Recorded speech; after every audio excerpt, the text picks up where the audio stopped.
En août dernier, Marouane Bereni a disparu. 2 mois plus tard, il a été retrouvé mort par pendaison. Le destin tragique de l'acteur de 34 ans suscite encore aujourd'hui de nombreuses interrogations. CIST ainsi qu'un proche a pris la parole, révélant la face cachée de Marouane Bereni, consommateur d'alcool et de drogue dure.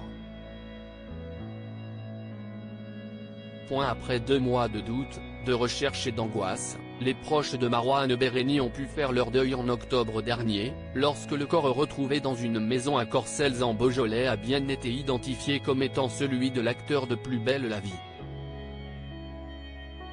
Rappelons que l'interprète d'Abdel Fedala dans la série était porté disparu après un accident de la route qu'il aurait possiblement causé.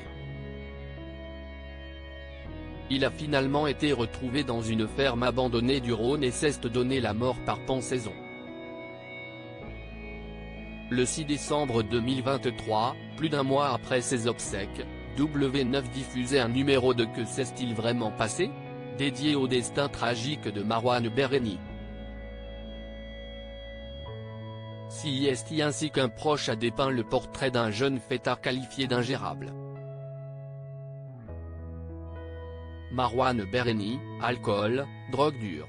L'acteur en déchéance totale CIST dans l'ombre, impossible à reconnaître, que l'homme, rebaptisé Stéphane le temps de l'interview, livre son témoignage.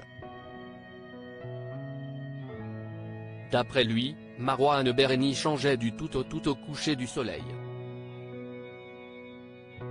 La nuit, ce n'était pas le gars qu'on croyait, a-t-il assuré. Il se mettait minable. Il était ingérable quand il sortait d'un établissement, tout le monde le voyait, il était totalement défoncé. Cet anonyme, qui a souhaité préserver son identité par peur de représailles, a même déclaré que le comédien mort à 34 ans consommait de l'alcool, mais pas que, il était très connu pour consommer beaucoup de cocaïne.